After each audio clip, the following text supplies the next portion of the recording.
모든 교양은 남 얘기죠. 안 물어봐도 알려주는 남 얘기. 아날람 70회 방송 시작하겠습니다.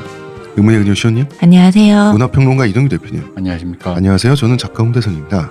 자, 이번 주 마지막이죠. 레블레 창세기 마지막 편입니다. 당장 레블레 얘기는 아직 안 나왔습니다. 아직 안 네. 나왔습니다. 그래서 창세기예요. 예, 그 탄생 이전의 얘기를. 우리 창세기 같은 거 나누는데요. 되게 좋아하는 것 같아. 제가 좋아합니다. 제가 좀 또 교주라서. 자, 프랑스. 어제 방송까지 들으신 분들 아마 이런 생각하실 수 있을 거예요.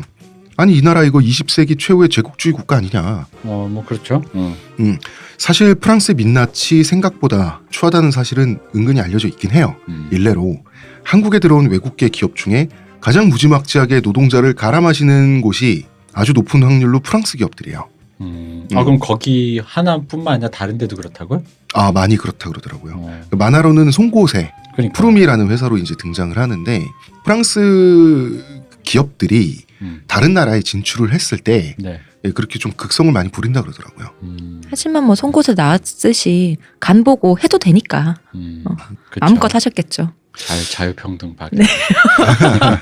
평등하게 이 나라랑 똑같이 해주겠다는 거지. 여기 가운데 내가 봤을 때 그 평등이 치트킨 것 같아. 그쵸. 자유랑. 박에는 그냥 마지막에 끼워놓은 거. 너무 그러면 송곳처럼 너무 그러면 여기 그래서 박이가 세 번째인 거야. 뭐든 할 자유. 그리고 너도 했어? 그럼 나도 해. 그렇지. 너도 나쁜 짓 해? 나도 나쁜 짓 해. 평등. 박은 마지막에 sorry. 요거 있잖아. 자, 저희 방송은 티스템의 협찬을 받고 있습니다. 광고 듣고 오겠습니다. 저한테서 뭐 달라진 거 느껴지지 않나? 뭐요? 아니, 그 내 반짝반짝? 머리에서 반짝반짝이 아니라 빽빽. 흑채가 맞다 이거. 흑채는 아닙니다. 그럼 뭐 한방? 사람의 머리카락은 동물의 털이라는 거지. 그래서 동물 세포로 모근을 복원한다는 거지. 어떻게 돼? 가능합니다. 티스템 연구소의 동물줄기세포 배양액은 거짓말을 하지 않습니다. 나 이거 되는 거 보고 진짜 충격받았다니까. 지금 티스템 두피 클렌저와 두피 에센스를 검색해보세요. 과학이 당신의 모발에게 주는 선물, 티스템입니다. 티스템은 세일 중입니다. 여름이 가기 전에 빨리 개 타세요.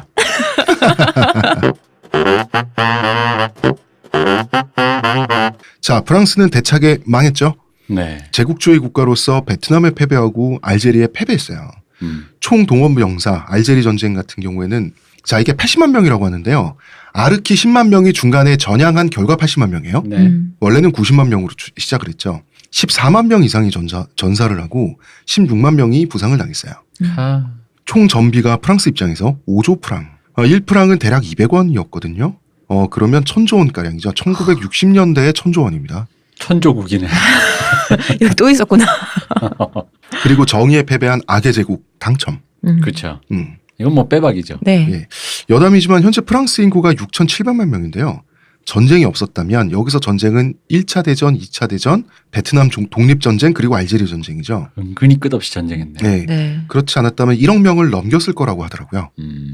뭐 어쨌든 현재 6,700만 명. 자유평등 박애라고 하는 나라가 이러고 있으면 이런 현상이 일어납니다. 프랑스의 청소년들 그리고 젊은이들은 기성세대의 모순을 보면서 자라죠. 그렇죠. 이 나라가 자랑스러운 나라고 세계의 진보를 추동하는 나라라며. 근데 왜 전쟁하고 있어?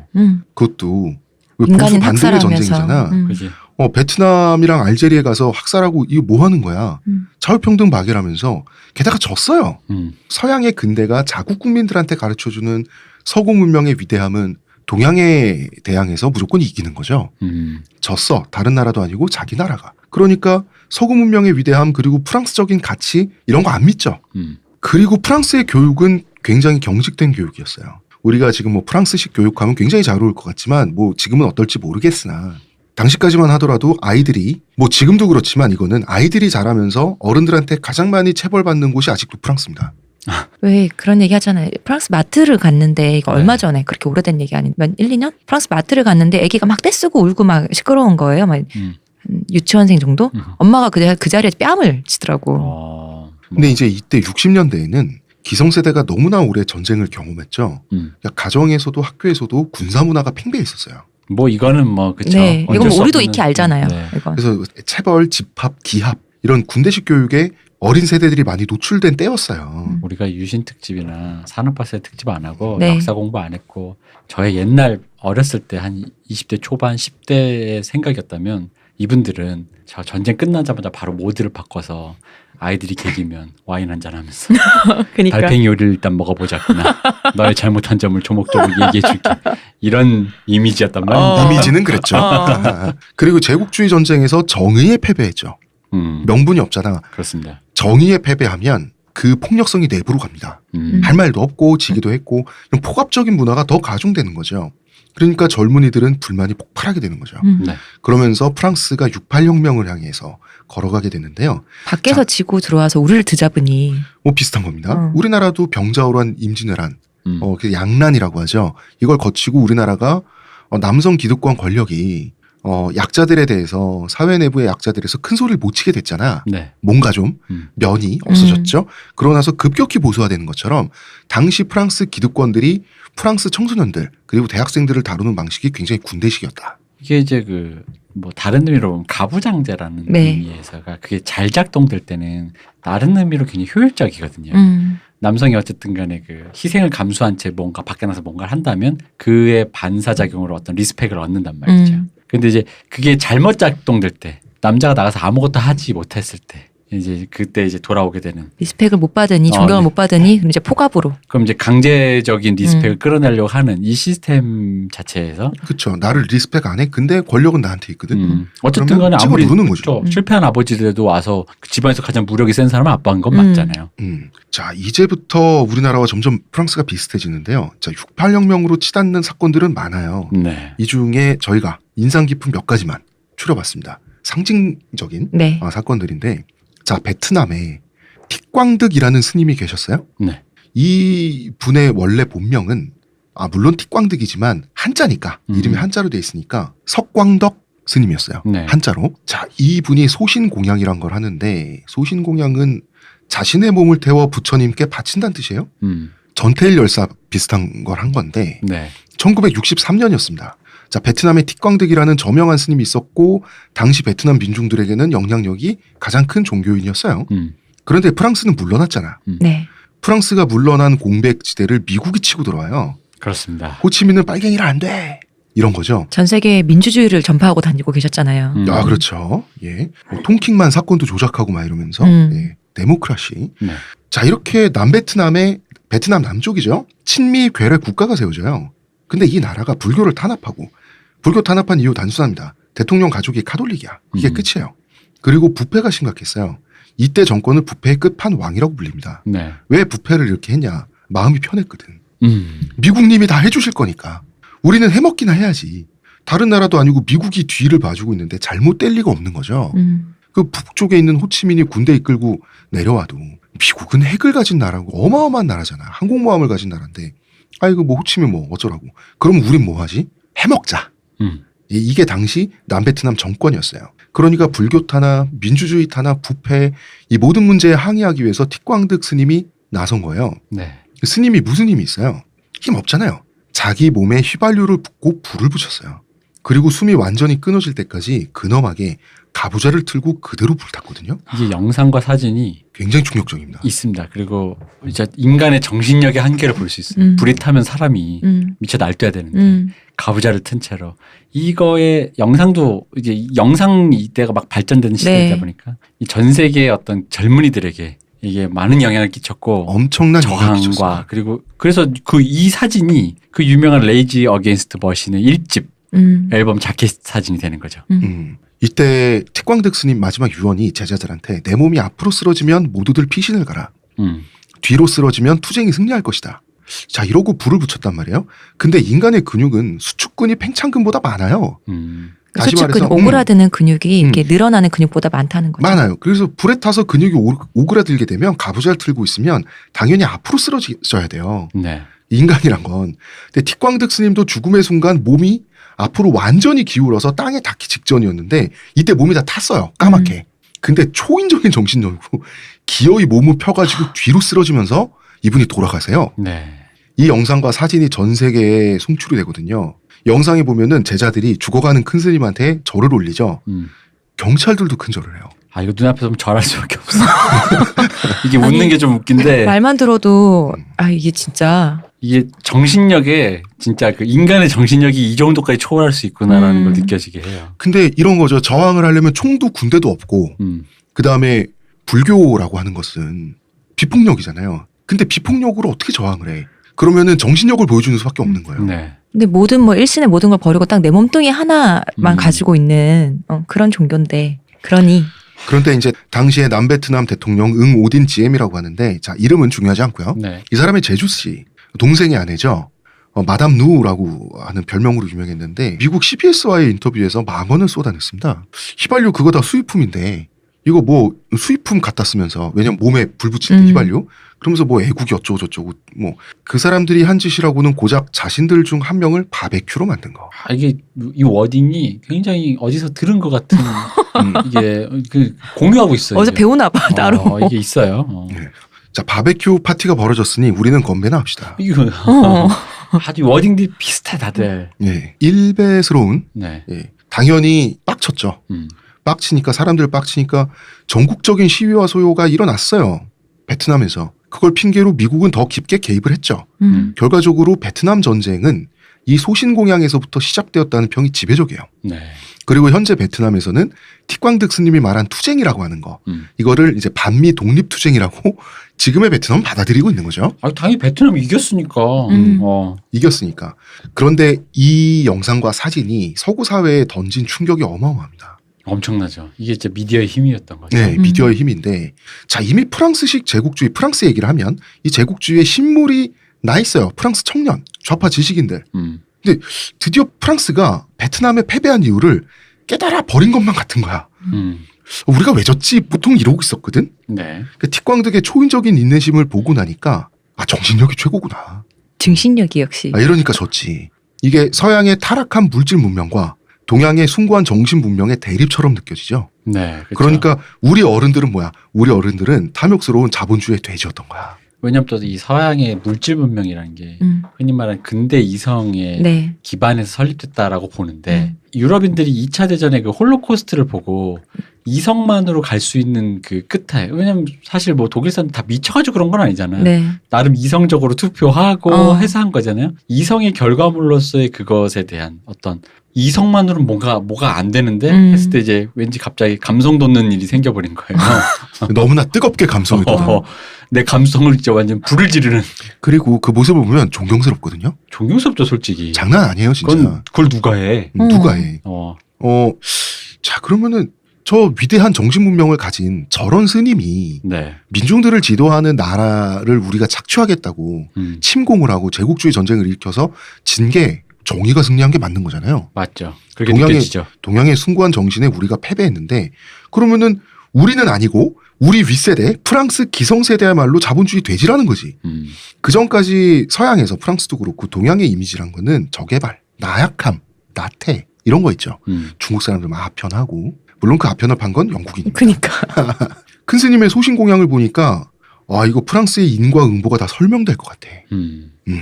프랑스뿐 아니라 서구 사회가 굉장히 충격파가 컸는데 사실 우리가 비판한 오리엔탈리즘에도 큰 영향을 끼쳤어요. 네. 동양의 정신력은 대단하다라고 그쵸. 하는. 마치 그게 이제 동양에는 물질 문명이 없었던 거 마냥. 그러니까. 그러다 보니까 자 베트남을 이해한 것만 같아. 완전히 이해한 게 아니라. 그렇지. 그럼 알제리도 이해한 것만 같아. 자 선진국 프랑스의 90만 대군을 알제리가 물리쳤어요? 그러면 왜 물리쳤을까? 이거는 정신적인 거야. 독립의 열망, 정의로운 사회에 대한 열망. 그럼 숭고한 거잖아. 그쵸. 티광득 스님처럼. 그러니까 청년들은 전쟁을 일으킨 기성세대를 부정하기 시작한 거예요. 이것도 우리 방송의 네. 어떤 또 두 번째 리바이벌 하는 느낌이네요. 네. 너무 비슷하죠. 네. 자 베트남전이 발발했어요. 이번엔 미국입니다. 청년층 프랑스의 좌파 지식인들은 다름 아닌 프랑스를 패퇴시킨 베트남 편을 드는 거예요. 그렇죠. 정이니까. 바로 자기 아버지 세대를 물리친 베트남을 편드는 거. 여기서 세대 간에 갈등이 일어날 수밖에 없어요. 거기다 침략 전쟁이죠. 네. 엄밀히 말하면. 자 티광득에게 받은 충격이 친베트남 성향으로까지 발전해서 결국은 호치민을 응원하게 돼요. 그죠. 근데 여기서 바로 호치민을 응원하게 되니까 로직이 거기서부터가 이제 뭐랄까 2세대들 청년 세대들 68년도에 저 서구 세계의 청년 세대들의 그 이상한 논리적 오류로 가요. 나중에 이제 호치민, 모택동, 마오이즘까지 가는 거. 그러니까 그 내부적인 디테일은 잘 모르고 뭐 대학 진으로 누가 굶어 죽던 말던 뭐 혁명이게 멋있는 거야. 그리고 호치민이 멋은 있잖아. 아 물론 멋있죠. 사람 그 먼치킨이잖아요. 굉장히 도덕적인 사람이고 독립운동가 자기 민족을 독립시킨 사람이잖아. 그런데 문제는 이겁니다. 지금 프랑스에 네. 청년들이 호치민을 응원하고 호치민 진짜 멋있지 않냐? 우리 부모 세대들 쓰레기 아니냐라고 하고 있을 때 네. 어쨌든 자기 조국을 위해서 희생하겠다고 전쟁터에 나가서 바로 그 호치민의 군대에 네. 팔다리가 잘려서 돌아온 상위 용사들이 이 나라에 있어요. 있죠. 그런데 자기 아들, 딸 세대가 어른들은 탐욕스러운 돼지였고 자기는 호치민을 응원한다고 하면 이 사람들은 뭐가 되나요? 그죠. 그 사람들은 또 우리 저번 고민 사연에서도 우리가 독일과 일본의 예를 들었지만 네. 잘못을 타자화시켜서 그것을 철저하게 나로부터 분리를 시켜야지 어느 정도 과거와의 이별과 단절이 될 수 있는데 네. 거기서 유야무야 넘어가면 사실 왜냐면 다른 의미로 아무리 그 사람들이 학살자라고 칩시다. 베트남 가서 학살하고 뭐 알제리 학살했다고 칩시다. 그래도 그 사람이 어쨌든 프랑스라는 조국에서 뭐 조국의 명을 봉사한 다른 의미의 애국자일 수는 있어요. 근데 그거를 너무 뭐 완전 진짜 없는 사람 취급하듯이 그렇게 하는 그건 또 그거 나름대로 또 옳진 않죠. 그것도 폭력이죠. 뭐. 네, 그렇죠. 그것도 폭력이죠. 그 사람들을 완전 배제하는 거죠. 그죠. 아, 나는 지금 팔다리가 잘려 있는데. 네가 살았던 평생을 부정해버리는 거잖아요. 그들이 살았던. 그런데 젊은 세대가 기성 세대들의 평생을 부정한다는 것은 굉장히 멋있고 즐겁고 편합니다. 멋있죠. 저항의 정신이니까. 아, 그럼요. 락킹하죠. 그리고 간편합니다. 자, 그리고 포스트 모더니즘 철학이 등장해요. 1960년대가 되면 자, 근대라고 하는 꽉 막힌 체제, 이 답답한 체제에 네. 서양 우월주의에 매몰되어 있는 이 체제를 다 풀어헤쳐보자라고 하는 해체주의가 60년대를 관통하게 돼요. 네. 대표적인 인물이 자크 데리다. 그다음에 미셸 푸코죠. 아, 앞으로 제가 건물주가 되면 저의 건물 이름을 책임져 주실 감시와 처벌. 이 미셸 푸코의 대표작은 감시와 처벌인데 네. 감시와 처벌은 70년대에 나온 거긴 하지만 미셸 푸코는 60년대부터 철학자였습니다. 자, 해체하려면 모든 대상과 현상의 구조를 다 파악해야 한다. 자, 건물을 해체하려면 건물의 구조를 알아야 되죠. 네. 네. 어디 철골이 있고 어디 프레임이 지나가고 하는 것처럼 이 구조를 발견해내고자 하는 철학의 사조를 또 구조주의라고 합니다. 네. 그래서 구조주의는 해체와 연결돼 있고요. 구조주의 그리고 해체주의 철학이라고 하는 것은 근대를 부정하고 다 무너뜨려 보자라고 하는 거거든요. 굉장히 전위적이죠.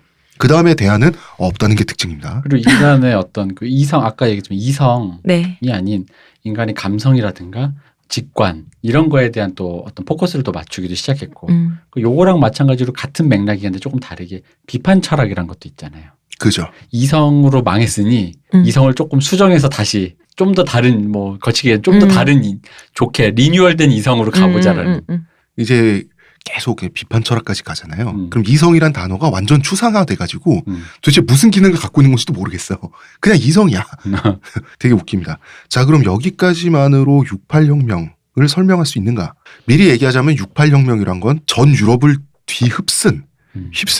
자, 1968년도에 시작돼서 전 유럽을 휩쓸어버린 청년층의 저항운동이고 좋게 말하면 엄청난 폭력 데모입니다. 68혁명 이걸로 설명 안 됩니다. 정말 큰 한방이 남았죠. 자, 이분 등장해 주십니다. 마오쩌둥. 그렇습니다. 마오쩌둥의 문화 대혁명. 1966년에 자, 이때는 마오쩌둥이 대약진 운동을 실패했죠. 네. 수천만 명을 굶겨 죽였습니다. 그렇습니다. 그 유명한 대사 한마디 있잖아.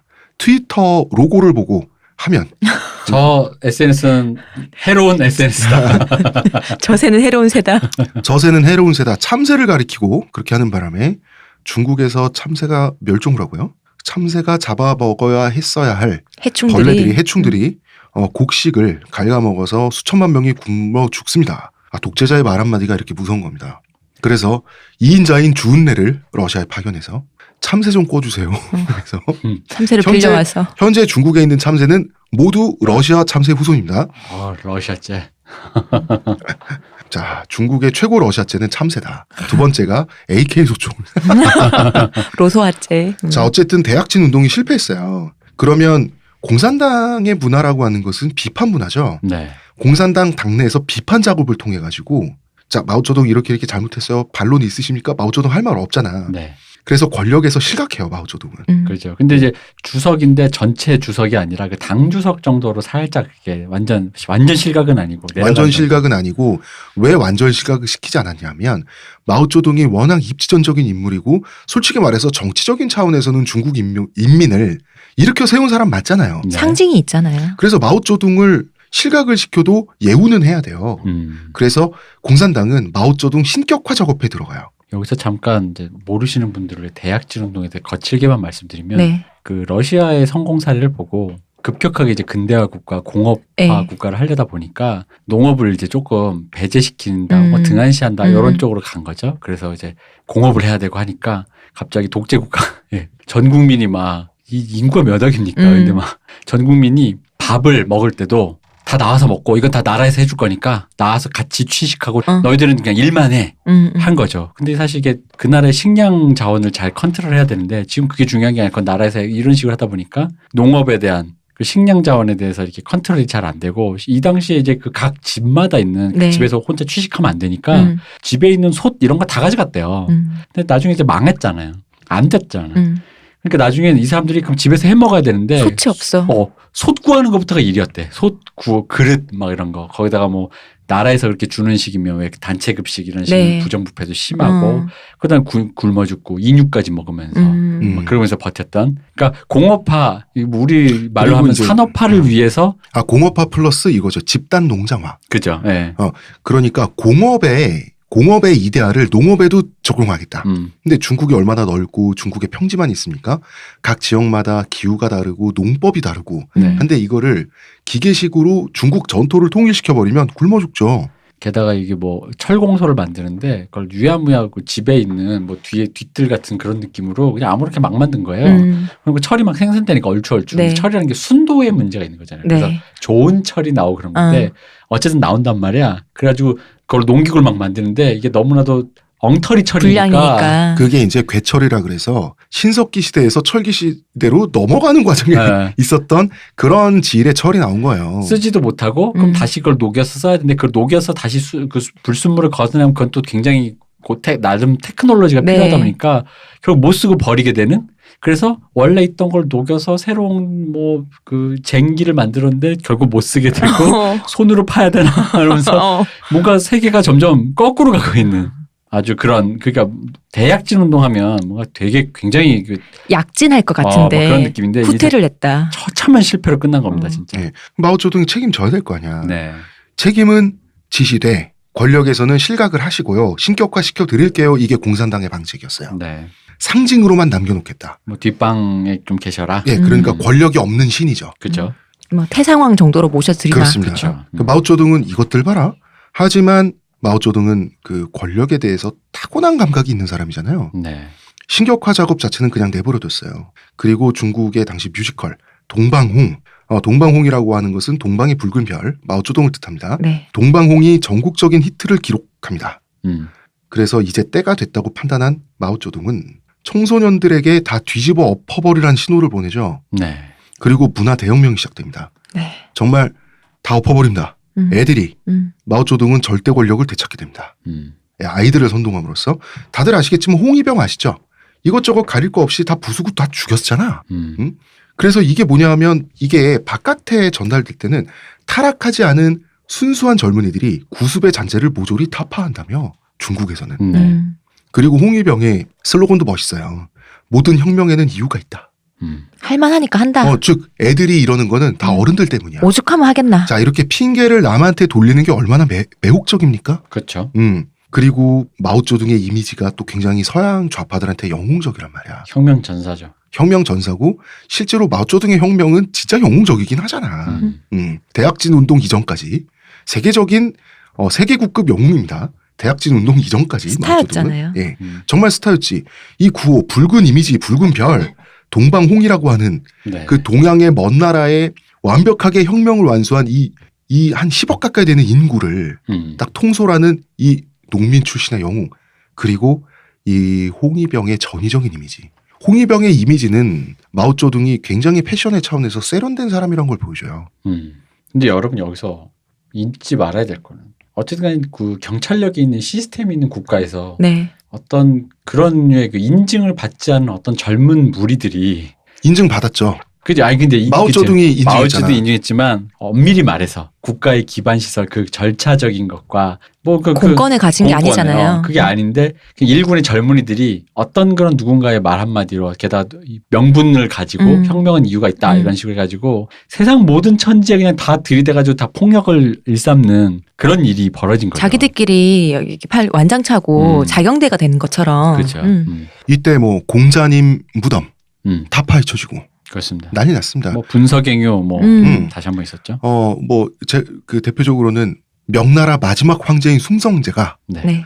그 자금성에서 목매달아 죽은 회나무가 있어요. 회나무 장작이 됐습니다. 그 나무는 지금 그 일레만 들어도 이 정도거든요. 맞습니다. 이게 북경 전체가 녹아내렸다고 하고요. 중국의 3000년 문명의 그 문화재 같은 잔재 있죠. 그 흔적을 지웠다라고 하는.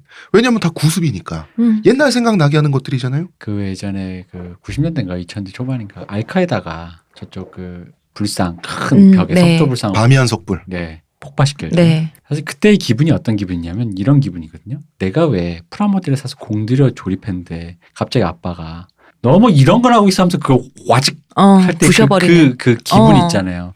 나에겐 이것이 되게 왜냐면 사실 예술이라는 건 어떤 그런 나는 이거에 어떤 가치를 부여하는데 누군가는 그게 그냥 한낱 뭐 종이 쪼가리나 플라스틱 쪼가리일 수 있는 거니까. 근데 이게 인류 차원으로 가면 이게 좀 다르죠. 인류의 네. 자산이죠. 자산이죠. 근데 그거를 아무렇지도 않게 그러니까 왜냐면 이게 무형의 가치거든요. 결국 그게 그 가치가 없으면 그건 그냥 돌덩이거나 어떤 그냥 뭐 어떤 쇼일거나 그런 것일 거예요. 그때 이제 중국의 예술인들이 너무 많이 학대를 당하고 죽어가지고 탄압을 받고 그래서 중국의 문화 예술이 이때부터 거의 제로섬 상태가 되죠. 그래서 그 94년인가요, 93년인가요, 깐네영화제 황금종려상 탔던 패왕별이를 네. 보면 이 부분을 굉장히 이 맥락, 그러니까 눈앞에서 내가 사랑하는 예술, 내가 충성했고 평생 이 예술을 구현해내기 위해 내 인생의 모든 걸 갈아바친 사람들이 누군가 앞에서 아주 진짜 처참하게 모욕당하고 처참하게 쓰러져만 가야 했던 그 문화 대혁명의 그 시기를 진짜 적나라하게 너무 눈물나게 그려놨거든요. 지금도 보면 난 다시 봐도 눈물 나더라고. 이때만 해도 중국의 서양 문화 있죠. 네. 그러니까 중국 사람들이 수용한 서양 대중문화, 뮤지컬이나 영화나 대중음악의 차원, 그다음에 서양 클래식 음악 이런 여러 방면의 이런 것들 전통 문화는 또 워낙 중국이 견고했고요. 네. 이 수준이 어마어마했어요, 중국이. 웬만한 서양 국가들이 이겼어요. 그 동방홍이라는 뮤지컬, 바로 마오쩌둥이 그 주인공을 하는 동방홍이라는 뮤지컬은 뮤지컬적 수준이 굉장히 높습니다. 지금 우리나라도 이런 뮤지컬 못 만들어요. 이거 유튜브에 있죠. 네, 유튜브에 있어요. 그런데 다 제로 상태가 돼요. 네. 그런데 이제 문화대혁명의 실체는 마오쩌둥의 권력 재탈환 작전이거든요. 그렇죠. 그런데 이게 마오쩌둥이 언론 플레이 엄청 잘하는 사람이잖아. 그래가지고 서구 사회에 엄청나게 낭만적으로 전달됐어요. 그렇습니다. 그러다 보니까 폭력성은 지우고. 이게 이 붉은 이미지 그 신생 혁명 국가의 청소년들이 근데 이 나라가 또 역사도 깊은 나라야. 폭력성 지운 게 아니라 폭력성을 낭만적으로 전달해. 락킹하게. 돌려서. 전위적으로. 맞아. 그렇게 말한 게 맞지. 락앤롤 막 이런 느낌이야 진짜. 이게 서구 세계 젊은이들의 가슴을 후벼판 거예요. 네. 특히 좌파 지식인들이 흥분했습니다. 대표님 좋아하시는 그 장르익 고다르 같은 감독들. 고다르 감독님 마오이즘에 아주 빠져가지고 난다긴다 하는 유럽의 좌파 지식인들 그리고 왜 장폴 사르트르. 그렇죠. 사르트르 실존주의 철학의 창시자죠.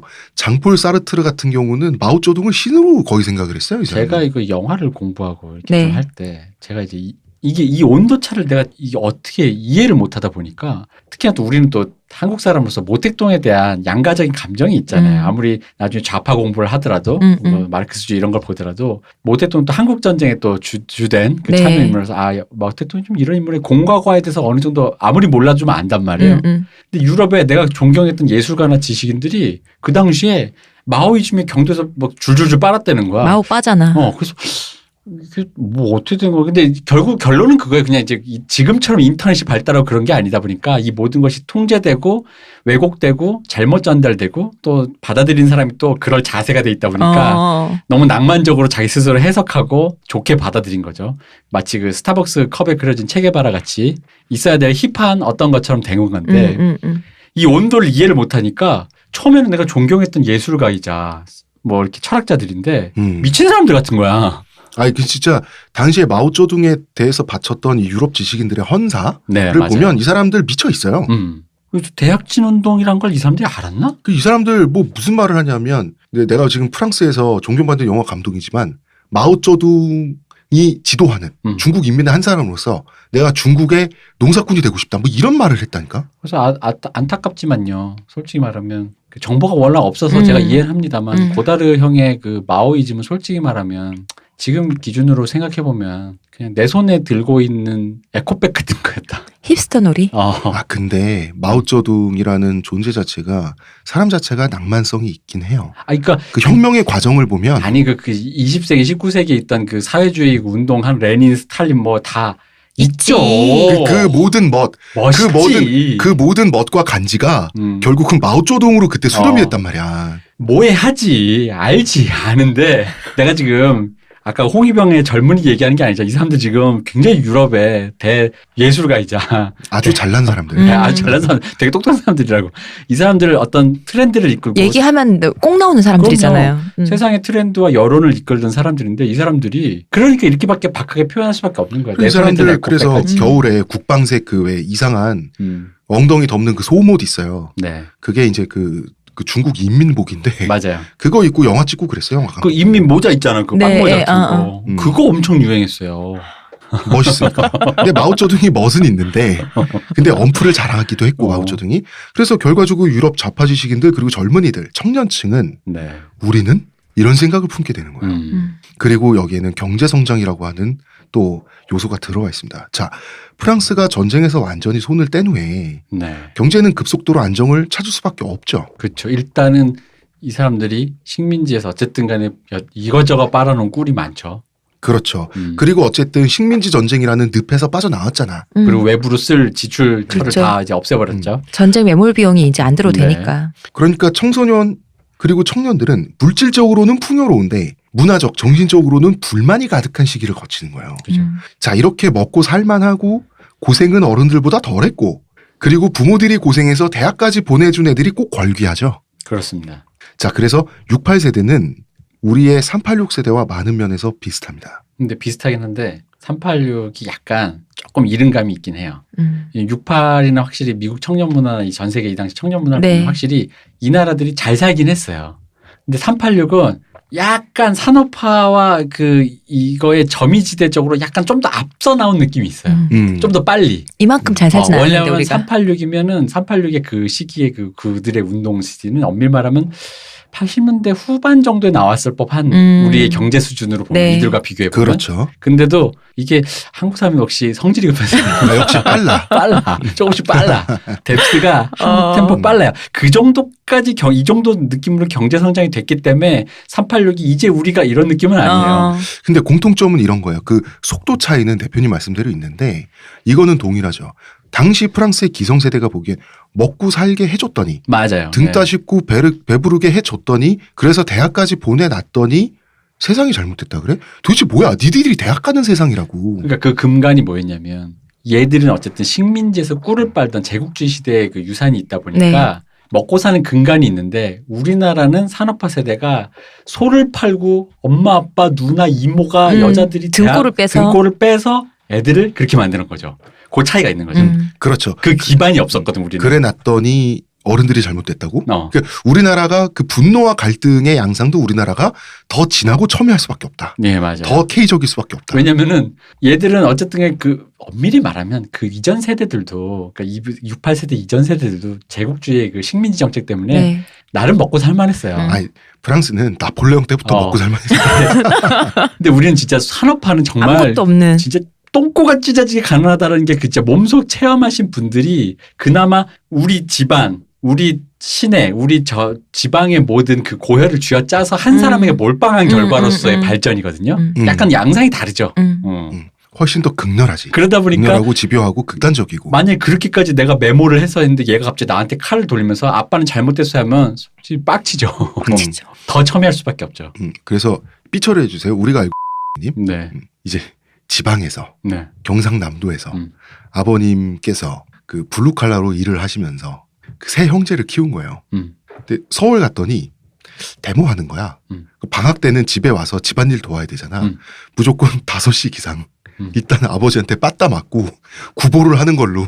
왜냐하면 이 서울물을 빼놔야 애들이 대학 가서 대학에서 데모 안 하는 그런 애들이 되는 거야. 이제 그런 거죠. 그런 식의 이제 어떤 그 갈등과 충돌 이런 게 있는 거지. 네. 한국이 참 빨라. 그러나 비슷한 갈등이 자 완전 같지는 않지만 정도의 차이는 크지만 비슷한 갈등이 프랑스 1968년에 젊은 세대와 기성세대 사이에 생겼고 그 이야기를 저희는 광고 듣고 와서 하겠습니다. 저희는 평산네이처 하루니아의 협찬을 받고 있습니다. 하루의 건강을 위해 자 아로니아 농축액을 물에 섞어 마시는 것도 귀찮다고. 그런 당신을 위한 평산네이처의 새로운 야심작 하루니아. 하루에 한 포 알약으로 섭취하는 아로니아 농축액입니다. 이제 건강과 함께 간편함도 챙기세요. 국내 최대 함량, 최다 판매를 자랑하는 평산네이처가 만들었습니다. 전 편한 게 제일 좋아요. 하루니아. 자 광고를 듣고 왔으니 말인데 우리 틱광득 스님 얘기했잖아요. 네. 이 스님을 보고 동양의 정신문화에 충격받은 건 좋은데 모든 스님이 다 그런 건 아닌데 그거는 틱광득 스님이 그런 건데 아마 이분들 우리나라에 와서 스님들 노는 거 보시면 현저타임이 올 것이다. 아닙니다. 한국에서 한 일주일 동안 친구들이 뭐 밥 사주고 출사하는데 우리나라 사람들 또 손님 오면 좋아하잖아. 그렇죠. 그렇게 한 일주일 살고 보면은 한국인은 원래 이런가 보다. 아, 그런 겁니까? 아, 왜 저기 왜 그 남미에 가면 남미 또 신부님들이 또 특유의 또 그게 있고. 네. 또 유럽에 흥이 가면 있으시죠. 유럽 신부님들 또 있잖아요. 우리나라에 왜 금욕을 원하는 개신교 목사님들과 달리 그 카톨릭은 조금 여유롭다 보니까 그런 쪽에서는 조금 관대하니까. 신부님들이 은근히 풍류가 있으시죠. 그렇죠. 그런 풍류처럼 뭐 이쪽에도 현지화된 어떤 것이라고 생각하겠죠. 알겠습니다.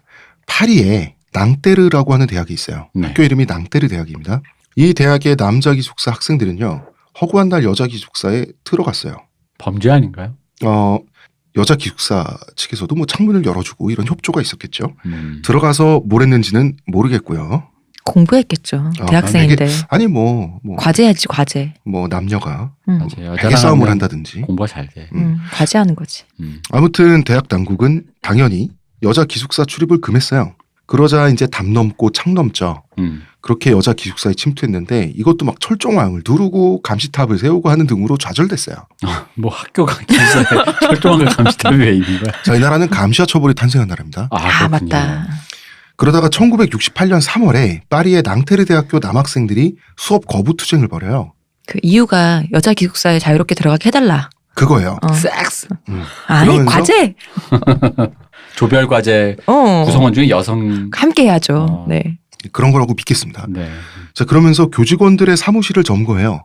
캠퍼스를 장악합니다. 자 이게 지금 68 혁명 혹은 운동의 어떤 그 불씨가 되는 것들의 사건들 중에 하나인 네. 그렇습니다. 말씀해 주시는 거죠. 자 여기에 하나 또 있어요. 68 한 2월쯤에 벌어진 일이 있어요. 한 달 전에. 네, 뭐냐면은 이분이 이제 그 74년 아카데미 시상식에서 공로상을 받은 헌정 받으신 분인데 누구냐면 신기하게도 영화에 관련된 공로상을 받으신 분인데 영화 감독도 제작자도 배우도 뭣도 아무것도 아닌 사람이에요. 근데 영화 어떻게? 이 사람은 바로 그 앙리 랑글루아라고 시네마테크라고 이제 아시죠? 시네마테크를 만들고 운영하셨던 분이에요. 그러니까 지금 시네마테크는 뭔지 네, 청취자들에게 시네마테크라는 잠깐 건 설명을. 일종의 극장이지만 모든 극장은 사실 최신 영화만 트는 거잖아요. 네. 근데 이 시네마테크라는 건 일종의 라이브러리인 거죠. 영화들을 보존하고 그 영화들을 다시 기획해서 이런 시대에 이런 영화도 있었다라고 틀어주는 어떤 일종의 교육적인 성격이 있는 영화를 문화재로 인식하고 그걸 보존하고 당연히 영화를 보려면 극장이 있어야 되니까 네. 극장까지 보유한 어떤 그것을 시네마테크라고 하는데 이것을 만들고 그 심지어는 BC 정부 사이에서 나치 독일의 어떤 그 탄압에서 이 필름들을 필름이잖아. 지키고. 지켰던 사람인 거죠. 그래서 뭐 훈장도 아마 받으시고 그랬던 거죠. 근데 이제 아까 말했던 고다르 있지 않습니까? 네. 그 당시 프랑스 영화 누벨바그의 네. 그 아이들. 지금 이 형분들 다 할아버지인데 아이들을 부르니까. 당시 아이들이죠. 누벨바그의 아이들이 그때도 아이들은 아니었어 네. 사실. 시네마테크 출신들이에요. 다 거기서 영화를 보고 자기들끼리 평론을 하고 뭐 평론이 그냥 구라를 깐 거죠. 구라를 까고 그러다가 직접 영화도 찍고 그렇게 해서 탄생한 거거든요. 그러니까 자기들의 놀공간, 자기들의 영혼의 그 어떤 그 양식을 제공해 주신 분이에요. 그들의 온상지네요. 근데 이 사람을 온상질하지 이 사람. 너무 온상질, 불온하게 온상질. 보는데요.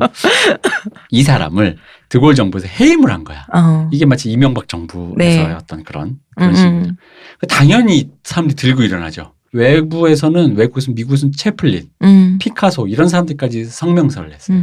이것은 어떤 정신 가치에 대한 여기 정신 등장하죠. 당연히 그렇죠.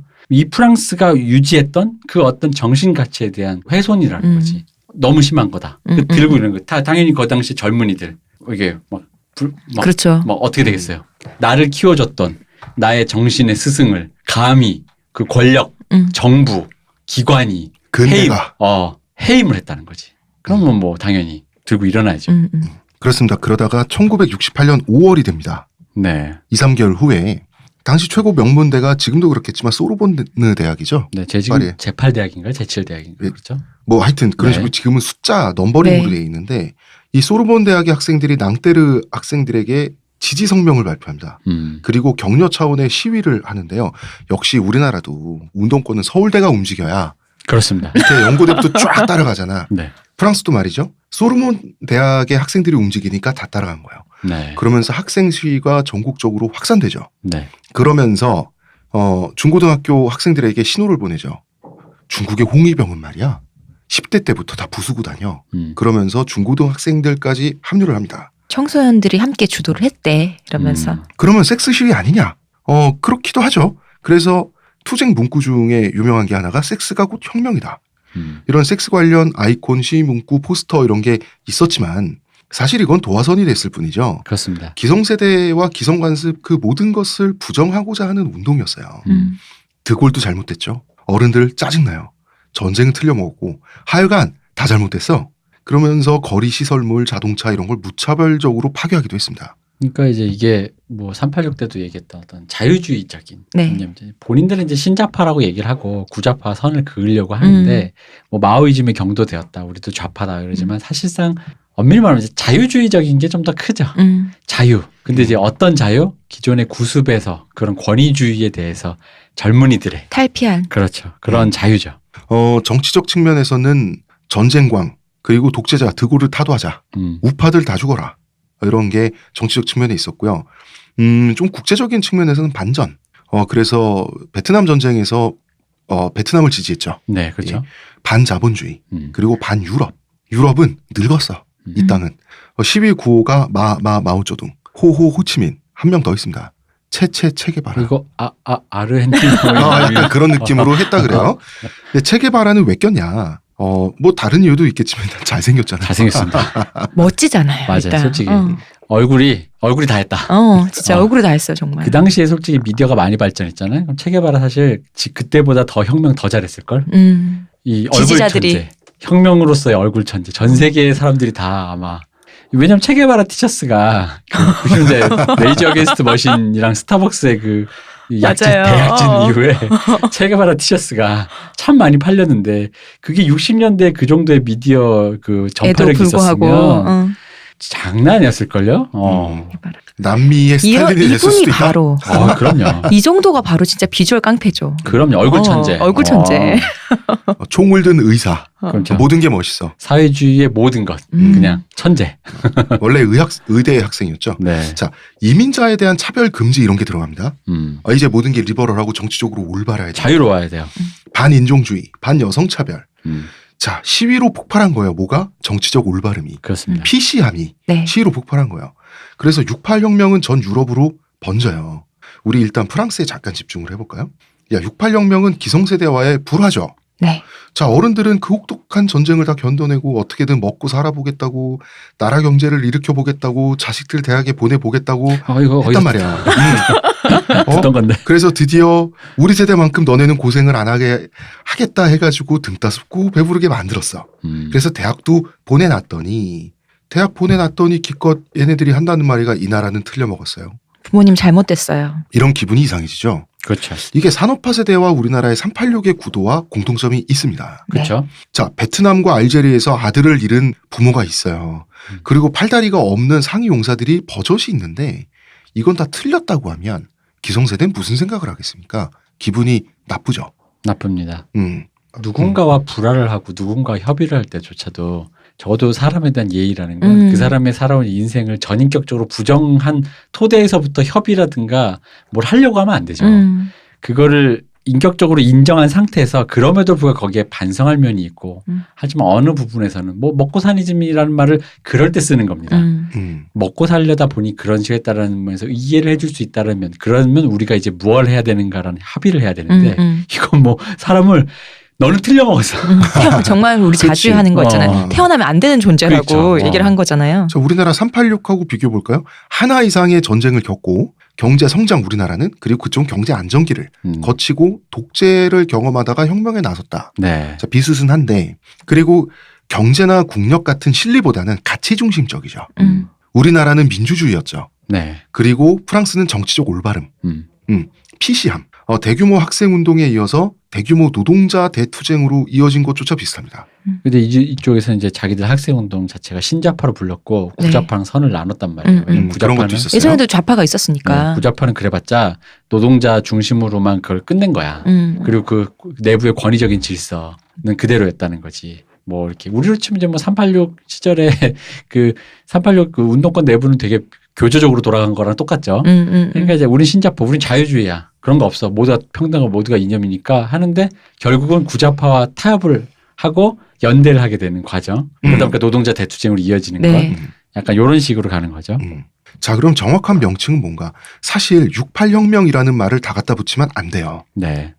프랑스에서는 68년 5월 685라고 불러요. 이게 왜냐하면 사실 정치 투쟁의 차원에서 68혁명 실패했어요. 프랑스에서. 실패했습니다. 이게 왜냐면은 그 어떤 혁명적인 태제를 갖고 있다고 보기에는 이분들의 그 양상이 나중에 그 지독한 반달처럼 가요. 진짜 홍위병처럼 돼요. 그러니까 혁명을 이루었는가라고 어. 생각한다면 그것은 좀 뭐 불지르고 막 뭐 이렇게 하고. 근데 이제 사회의 기본 질서를 흔들려고 하면 그것을 이제 모르겠어요. 그게 프랑스 혁명처럼 생각을 했는지 네. 모르겠지만 그게 근대 국가에서는 약간 폭도잖아요. 그쵸. 자, 20세기 들어서 우리나라는 혁명에 3번 성공했죠. 프랑스는 20세기에 혁명에 성공한 적이 없어요. 그럼 우리나라한테 배워야 됩니다. 민주주의 선진국입니다. 자, 그런데 68혁명의 여파로 대통령 드골을 끌어내리는 건 성공했어요. 네. 그런데 우리가 알고 있는 끌어내려졌다 이승만처럼 그런 하야는 아니었어요. 드골은 자기가 밀어붙이는 정책을 모두 국민투표에 붙였죠. 네. 그리고 언제나 투표에서 승리함으로써 굳혔어요. 독재적 지위를. 그런데 애초에 드골의 강점이 뭡니까? 강력한 상징이잖아. 그가 곧 국가인 것만 같은, 그럴 것만 같은, 그러니까 반대의 목소리를 찍어 누를 수 있는 어마어마한 이미지 있죠. 네. 나라를 2번이나 구한 장군. 이 이미지가 엄청 크잖아. 근데 정치판이 혼란하고 나라가 개판인데 아무튼 드골, 난 잘 모르겠는데 드골, 저 사람만 따라가면 이 나라가 굴러간다는 강력한 믿음을 유권자들한테 준 사람이란 말이에요. 이게 당시 프랑스 기성세대가 드골을 믿고 따라가는 방식이었어요. 우리가 프랑스 하면 상상하듯이 낭만적으로 상상하듯이 정치의식이 대단히 발전해 있는 나라 아니었어요. 사람 사는 데는 다 똑같습니다. 그런데 애들이 길거리에 쏟아져 나와서 경찰 말도 안 들어 통제를 벗어나 있죠. 네. 길거리를 들쑤시는 시점에서 이미 드골은 존재 증명이 실패한 거예요. 드골이 대통령으로 있는 한 나라는 굴러가고 있어야 돼요. 그렇죠. 이게 드골의 상징 자본이란 말이야. 국가 그 자체인 사나이인데 애초에 이런 일이 일어나지 말았어야죠. 그래서 68년 5월 이후 드골은 국민총투표에서 처음으로 집니다. 근데 사실 이 국민총투표를 원래 자기가 하던 방식이니까 자기가 하던 방식으로 진 거예요. 근데 사실 이때 이거는 이런 데서 예를 찾아볼 수 있을 것 같아. 김영삼 정부 시절의 그 연대 사태처럼 네. 사실 뭐 드골 입장에서만 얘기하자면 이때는 국민총투표가 아니라 사람들은 결국 드골이란 뭔가 해줄 거야. 드골이 어쨌든 간에 나라를 안정할 거라면 사실 김영삼 스타일로 그냥 그게 찢어 발겼어야지 아마 드골은 연장했었을 거예요. 그러면 연장했죠. 근데 드골은 여태까지 되게 포퓰리즘적으로 국민총투표라는 명분으로 사람들이 했고 그 당연히 사람들 내 편 들어줄 거니까 국민의 의견을 물었던 거죠. 근데 이번에 국민의 의견이 반대로 나온 거예요. 그렇죠. 사실 여기서 국민총투표를 안 하고 내가 뭐 그랬어야 된다는 게 아니라 경찰력으로 만약에 밟았다면 드골의 입장에서만 얘기를 하는 거죠. 드골은 생명연장을 더 했을 수 있었다. 근데 어떻게? 결과가 그렇게 나왔는데. 결과가 그렇게 나왔어. 근데 드골이 상남자인 게 깔끔하게 물러났는데요. 사퇴 선언문이 딱 2문장입니다. 저는 대통령직을 사퇴합니다. 이 결정은 내일 정오부터 효력이 발생됩니다. 끝. 이 사람이 촉이 있다니까. 그러니까 대단해. 요거 아니다 싶으면 원래 요거를 넘겼기 때문에 10월 유신 같은 거 그렇지. 우리는 무리수를 그랬는데, 자꾸 두다가 이렇게 뭐가 잘못되는 거잖아요. 이 사람이 진짜 이거 뭔가 촉을 느끼는 게 있어요. 여기 타이밍에선 이거다. 그러니까 역사에 아름답게 남는 법도 알아. 그러니까요. 자, 미사 요구도 없죠. 중원본도 없어요. 여기 핑계가 있습니까? 자아자찬이 있습니까? 아무것도 없고 몹시 쿨식하잖아. 네. 이 드골의 사퇴는 그러니까 이 사람 독재자적인 사람은 맞는데 클래스가 있는 거죠. 어쨌든 클래스를 보여주고 내려온 거잖아. 그러니까 뭐 이 사람도 이제 독재자라기보다 그러니까 물론 이제 68의 언어로는 독재자라고 불러요. 네. 근데 이제 사실 아니 우리나라 기준에서 독재자 아니지. 그냥 권위주의 시대에 권위주의 시대에 그냥 그 어떤 정치인이었던 거 노회한 권력자. 그치. 이제 시대 정신과 좀 유리된 노회한 정치인이 돼버린 거지. 이렇게 너무 쿨시크하게 퇴장을 하니까 기성세대들이 아이고 찬성 투표해줄 걸. 그리고 또 하나의 감정이 피어오르죠. 저게 나라를 2번이나 구한 프랑스 상남자의 모습이다. 물러날 땐 저렇게 물러나는 거다. 남자는. 근데 그러한 가치를 지금 젊은 놈들 말이야. 알아주려 하지도 않고 이해도 못하고 있잖아. 자기는 국민투표 뽑아주지 그러면 기성세대. 그러니까 기성세대도 반발하죠. 혁명은 없다 이것들아 이런 거지. 자, 이어진 총선거에서 보수 정당 세력이 프랑스에서 일제히 압승을 거둡니다. 네, 이것 때문에 68혁명이 성공하지 않았다라고 얘기하는 겁니다. 그렇죠. 네. 정치적으로 어떤 이게 뭐 이어짐이 있어야 되는데. 없어요. 일단 한 번 단절이 된 거죠. 네, 자, 노인네들이 투표 더 많이 하죠. 그렇습니다. 그리고 열심히 하죠. 그리고 대학생은 몰라도 함께 시위했던 중고등학생들 투표권이 없어요. 요게 핵심이었어요. 그래서 보수 세력의 승리를 통해서 프랑스 68 혁명은 혁명이 아니라 사실은 68 운동 내지는 68 사건이라고 불려요. 그렇습니다. 독일은 옆나라 프랑스에서 68 혁명이 일어나니까 따라서 대학생들이 했단 말이에요. 독일은 68 혁명이 혁명이라고 부를 수 있어요. 혁명 결과 좌파 정당이 일제히 승리를 거두고 혁명에 성공합니다. 자, 우리가 현재 알고 있는 독일의 모습 있죠? 이게 68 혁명의 결과예요. 과거사에 대해서 반성을 하고 총리가 유태인 묘지에 가서 맨날 무릎 꿇고 이러잖아요. 네. 이게 혁명의 결과입니다. 다시 말해서 68 혁명 이전까지 독일은요. 전쟁 범죄에 대해서 사과하는 것에 굉장히 미온적인 나라였어요. 그러니까 그거를 확실하게 태도를 정하기가 어렵죠. 어려워요.